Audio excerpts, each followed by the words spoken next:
What's going on YouTube? J Lockhart here. Welcome back to the channel, and I finally got some rest, some time to recoup after the Treasure Cup. I attended the Niagara Treasure Cup here in Canada, and I wanted to talk about my experience. In the main event, didn't do too well. We'll take a look at my deck list, the matchups that I did, what went wrong. But in the side event on the second day, 256 people. I think not all 256 showed up. I think there was like maybe around 250. But I got 12th place, so did pretty well. Didn't get like any extra prizing stuff. I got my participation or event packs, and was able to trade and pick up, um, getting the entire set. So just kind of showing here, we got the ace, Barto. I can never pronounce his full name. The most playable, favorable card out of the set is the Jinbei, because it is a lot better in the Dofi deck. We got Uta and Sen Goku. I kept saying Sun Goku. It's like, what, Dragon Ball's in it? But no, Sen Goku. Sen Goku. The ace is cool. I kind of want to squeeze him in the Zoro or Luffy deck and kind of see how he plays. Double attack, can't go wrong with that. It's a bigger body on board. So cool promos. A lot more cooler promos from the prizings, but also another thing you get for just participating is 10 sleeves of Dawn sleeves. So I finally got a playset. Uh, Funny enough, did not know. So if you did not know this, your Dawn sleeves cannot be clear. So you can't rock normal clear sleeves showing the back. A couple people have, like, judges came by and were pretty stern about it. So just to give you guys a heads up for future tournament events, Dawn sleeves, sleeve them up. Make sure it's covered. Because apparently, potentially in the future, Dawn cards might have some effects or abilities. But it's weird because all Dawn cards are different. The typical green one that you see is, oh, wrong sleeve there. This one is of the alternate sleeve that you get. Sorry, the alternate Dawn that you get from OPO1. The Was it from OPO1? It's the film pack one. I don't think I have one in front of me. Maybe I do. Uh, but even for OPO2, I believe so. Yeah, the Uta uh, background there promoting the Red movie, but I think OPO2, it's literally an ad in the back of the Dawn cards, so those aren't really collectible in a sense. Whatever, but yeah, they're strict on it. It was weird. Um, I'm gonna actually switch over to my deck list. So this is the picture I took submitting on the deck list. I spiced it up a bit. Um, I tweaked it quite a lot. I was doing, like, I'll show you my side event deck list because that was my normal go-to. I teched in quite a few cards here to uh, spice it up. You can see I rocked a couple of the parallel or alternate arts. I only have one ofs, so no play sets. But like the alter art, Zoro, Nami, Sanji.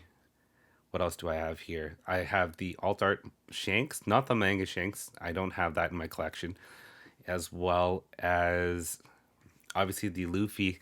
So you're probably surprised because I haven't really talked about it for the channel. I switched to Luffy.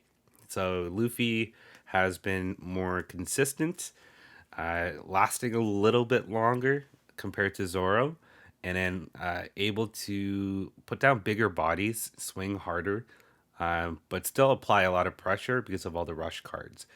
The thing is about this deck list that I shouldn't experimented for the main event. I should have actually went with what I was comfortable with, but I don't have too many rush cards in this. Uh, Obviously, the playset of Zoros, 3 drops, the playset of Luffy from the starter deck. There is the 6 drop 7K Luffy. If you put 2 Dawn, he becomes Rush from the pre release times. And Shanks, 2 Shanks. So those are the only Rush cards I put in.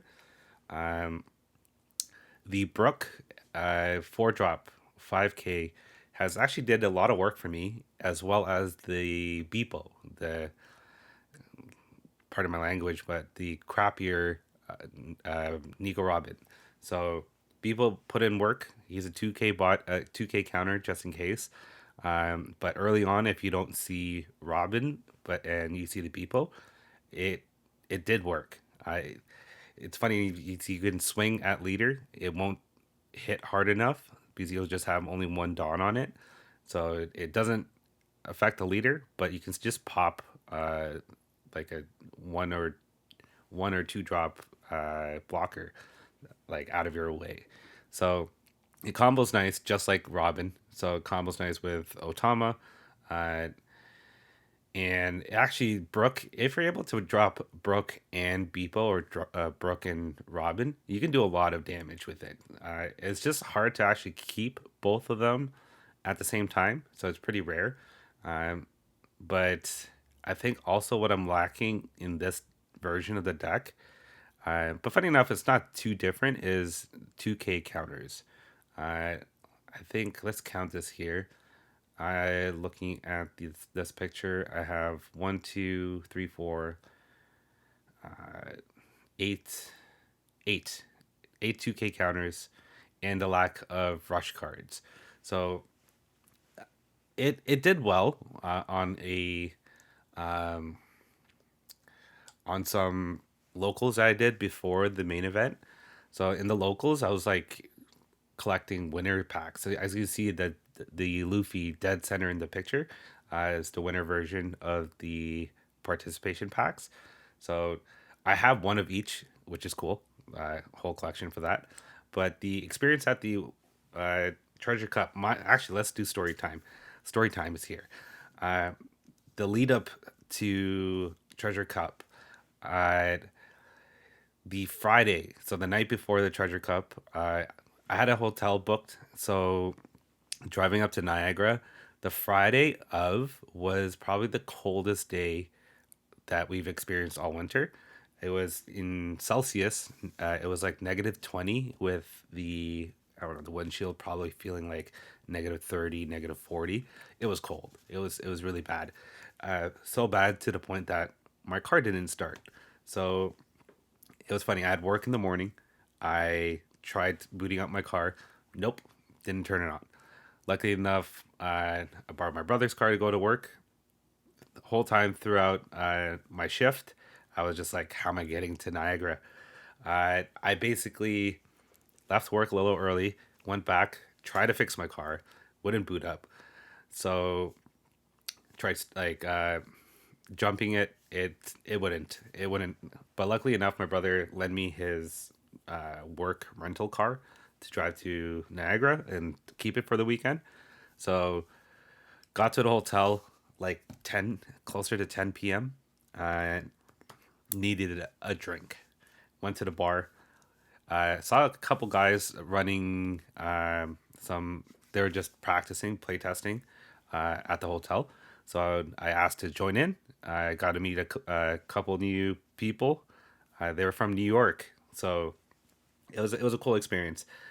Some of them were playing Luffy, so we're just like playing mirror matches. Because I didn't really get to experience too many mirror matches in my locals. Uh, Funny enough, my locals is swarmed with kid, like all the top players that I have in my locals are kid players, and I can contest to that because the first place and second place in the main event are from my locals. Uh, I I've always second place. I wish he won, Harry. I wanted him to win. I was rooting for him. I faced him quite a few times in my locals, just like from the X1s or XOs. Always end up facing him some way or form. So I was rooting for him. He got second, which is still great, man. Like a lot of top 16 was from my locals. So a lot of the guys I play with, they're competitive. They're great players, and they deserve to be at the top 16. They did great. I was drawing poorly. Like my luck on top of the car situation, um, it wasn't my weekend. The Luffy deck, it's all about drawing right. If you don't start right and you're not drawing to the right cards to rush early, or even set up for bigger attacks next turn early on, it's gonna be hard.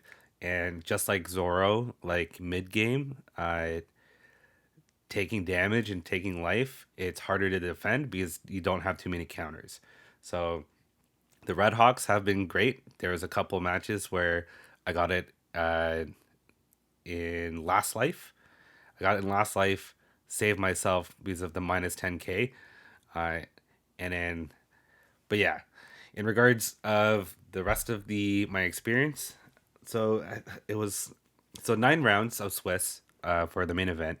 I lost my first two matches, and from there on out, like I was aiming for top 128. I think to get a chance of top 128, you can't have more than 3 losses. After my second match, uh, well, first match was against Kaido, uh, against someone from my local as well. Uh, he played different, but we both drew well. He got everything he needed, and I got everything I needed. It's just I didn't have enough to protect myself. So at the end, I lost that match. Second match, I don't even recall what I faced. It was a good variety of decks. So I had Kaido. I faced a couple Kaidos. Oh, actually, it was Kaido. My second master was Kaido. And I still lost to it. It's funny enough because Luffy is actually pretty good against Kaido, but because I was drawing so poorly, and I kind of blame one of my friends for this because he encouraged me to squeeze in that 3 drop Zoro. He was a brick for me. Every time I either played him or drew into him, it just wasn't the right time, or he got popped too early. He got dealt with, and I didn't really have anything else to contest or pressure on. So a lot of my matches, I was playing my opponent's game instead of setting the tone myself. So yeah, uh, my next two matches, I won, and then I lost my fifth match. And then from there, I was just stressing because one more loss, and then I'm basically out. There's really no point because that you won't make top 128 at all. So then I lost my sixth match. From there, I was just stressing, especially with the whole car situation. Um, it was just I was just kind of overwhelmed and stressed out.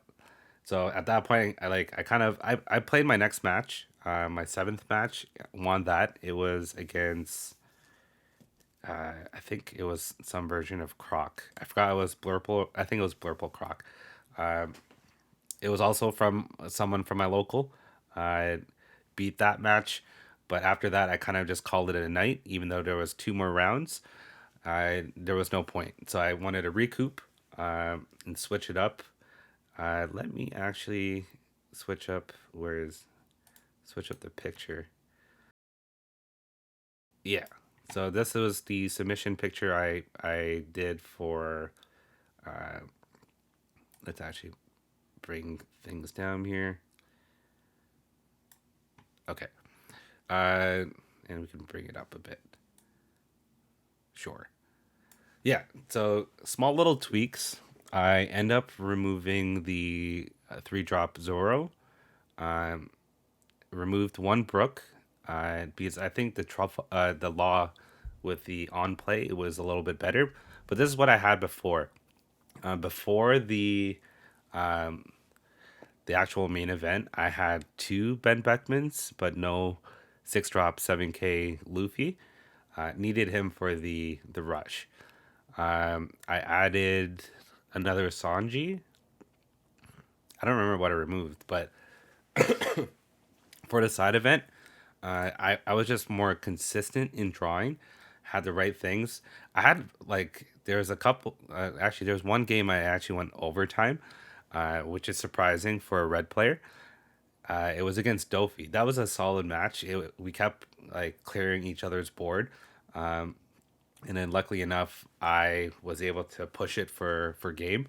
Uh, but I lost.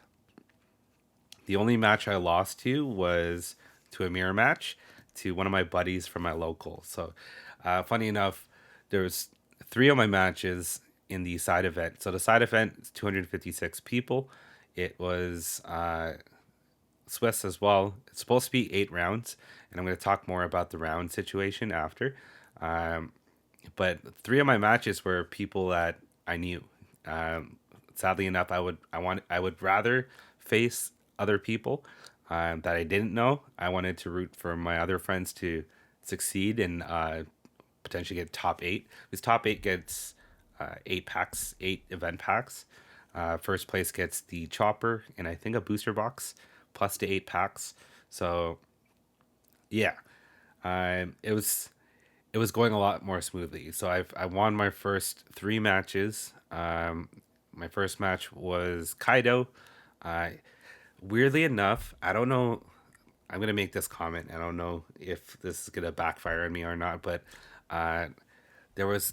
I don't know how some people got tickets or how they attended the event because some of the people I faced was like, "Oh, this is my first week playing," and the tickets were sold out for what almost 2 months.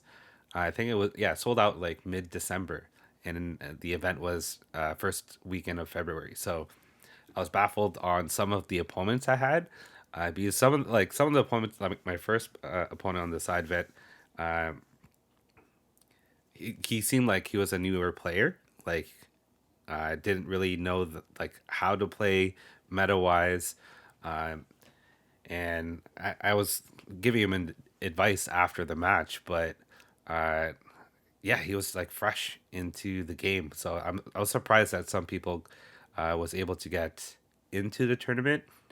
I don't know if people sold their tickets to other people last minute, but that shouldn't have been a thing. Anyways, it was Kaido. I faced a couple kid matches, Dofi, Zoro, and Luffy. Those it's a pretty wide variety. But yeah, I lost to a mirror match to one of my buddies. It was a close match. It was funny because he told me he teched in 2 radical beams in his Luffy deck, and he had those 2 radical beams to save the last swing. And he basically, yeah, he survived, and then basically I didn't have the right cards to survive, so I went for a game, didn't work out, and lost my match against the mirror match, which was okay. X1 went to my fourth match, fifth match, and then six match was Kid, and then it was one of the guys I met in the hotel. So it was cool to meet him at the top tables, because I think I was like, I forgot what table I was sitting at, but it was up there. So I knew, weirdly enough, compared to the main event, the side event was not showing your win ratio or your opponent percentage, or everyone else's percentage, because that's what they showed in the main event. Because you can tell if you're top of the X1s to even bother continuing on to the next round. It's great to just play it out, anyways, but if you know that you're not going to make top eight, then some people I know would just drop out and be like, all right, that's fine. It was a long day, uh, and going for 8 rounds where the main event was 9. Uh, so on the seventh round, it was a mirror match again with another buddy, because it was funny because there was four of us that are playing Luffy that has been in my locals that I became friends with. One of them that makes content as well. And then after every match, we would meet up and just like, how'd you do? What happened? All that stuff. And we were doing that on the side event as well. So we're kind of rooting for each other, but we end up facing each other like, well, I end up facing two of them. So at this point, it was like whoever wins, uh, if you get top eight, spare a pack. So I ended up winning my seventh round with the mirror match, and then this is the weird thing that happened in the event. They announced that there won't be an eighth round because there was, I think, the top of the X1s was up paired to the XOs. The XOs, so he had two matches with XOs and he beat both of them. So by the end of the seventh round, they determined the only XO left. So that means they already got a winner.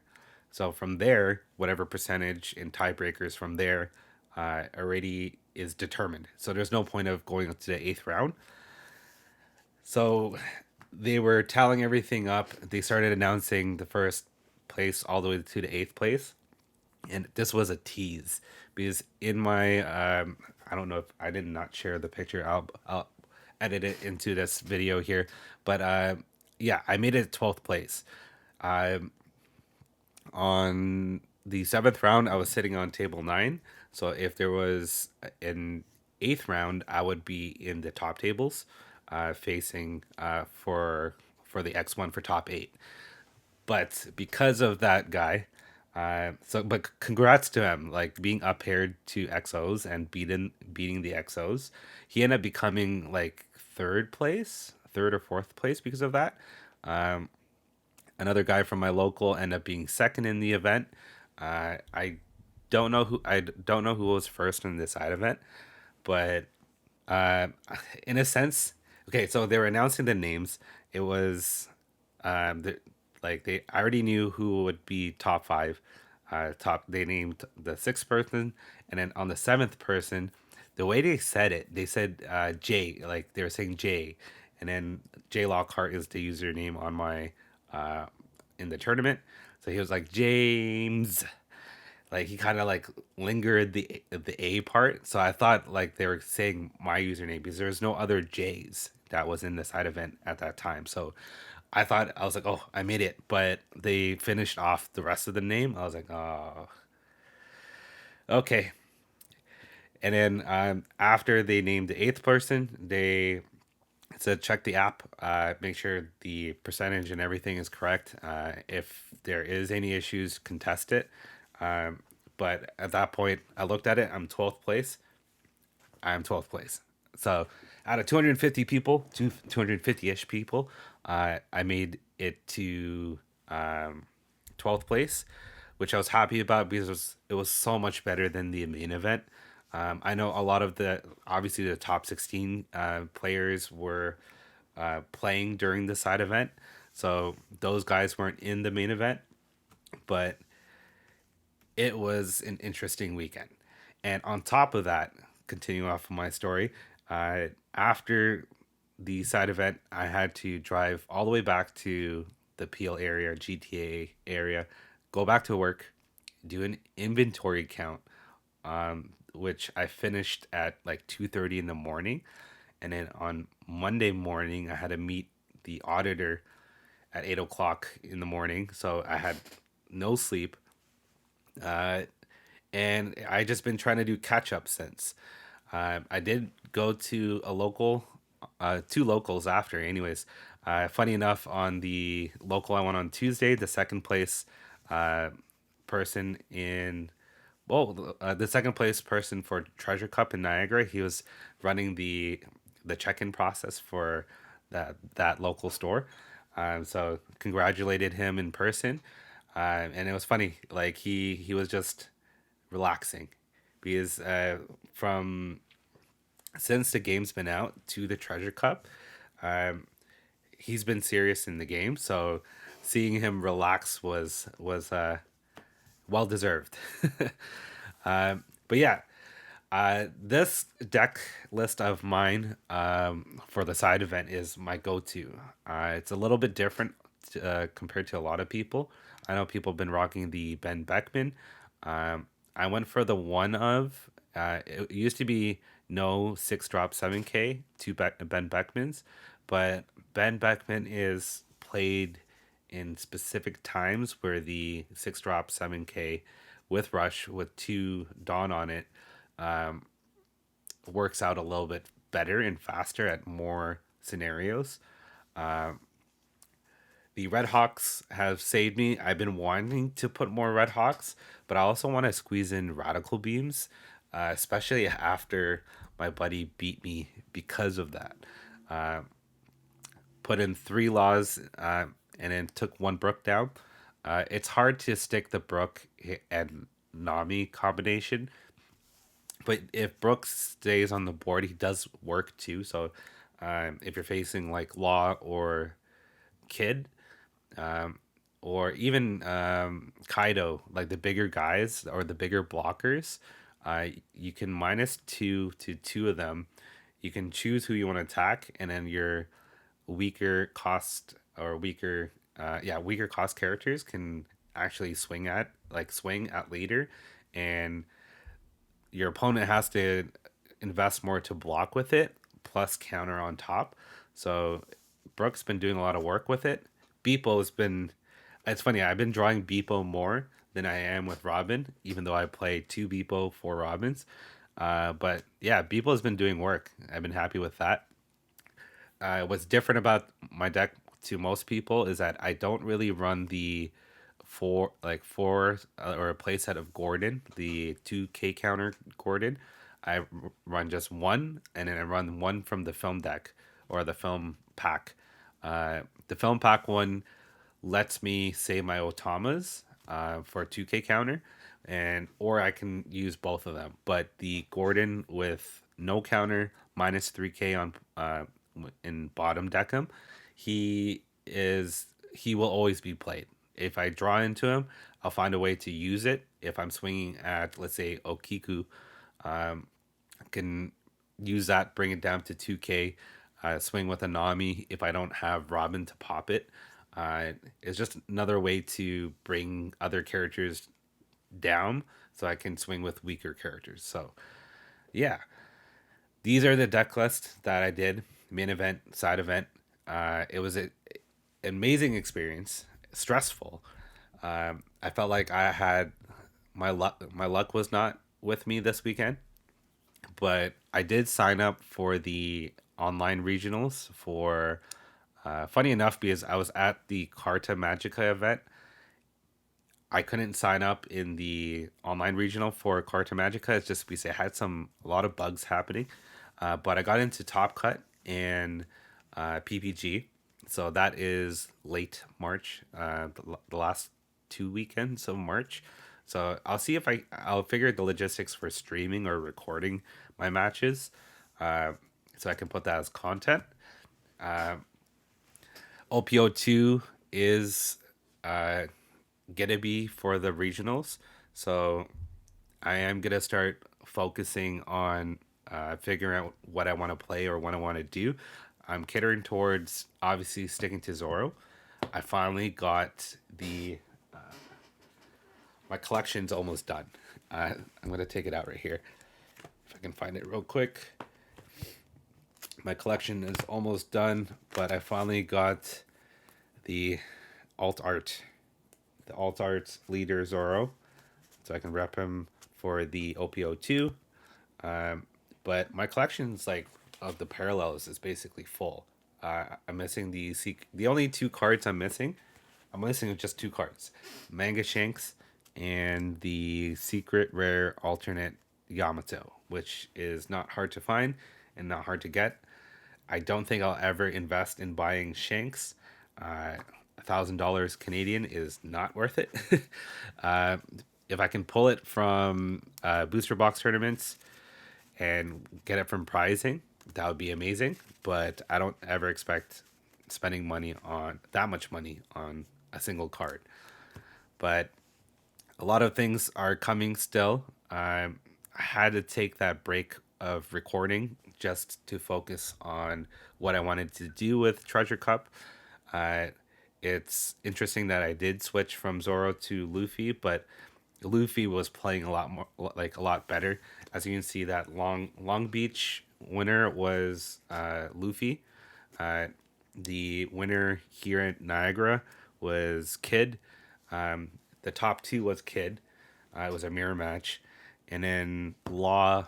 Uh, which, funny enough, I'm actually building a Law deck right now. I'm gonna test try it in my local that I'm going to tomorrow. But Law won two, like the Australia and UK. So it's different. Every region is different. Players are different. It's also based off of luck and other skill base. I believe the UK winner he made it to top 16. I think he was what 16th. No, he was 15th place in the Swiss, and then when he got to the top cut, he won it from there. So anything can happen. Uh, Everywhere is a bit different. It's a fun game, and I'm happy about this experience with the Treasure Cup, my first major tournament for anything, technically speaking. And you'll see me more on online stuff. So this is my experience. If you have any more questions about what I experienced in this, comment below. Uh, I'm going to be making more simulator videos, test trying for OPO2. Now that a lot of people are playing OPO2 stuff on the simulator, not a lot of OPO1 stuff. I'm going to look more into also the new film deck with Shanks. Uh, that's been interesting. I already have it built and I've like play tested with my friend. And then I might make a video about it. But if you stuck this long for the video, thanks for watching. Like, comment, subscribe. Much appreciated. The channel has grown so much within just a month. Uh, like I know the channel's been like open and I've been doing other stuff for over a year now. But the One Piece content I've been doing has got a lot of traction. Got me for me, it's more about watch hours. I'm already halfway through being monetized. Subscriptions, it'll get there. But for the watch time hours, I really appreciate everyone sticking around and just watching it to the end and supporting the channel. So I'm going to call it a night. I'm going to try to make some other videos and then I'll be posting more frequent now since I have more time and I've got some rest. So thanks. Peace.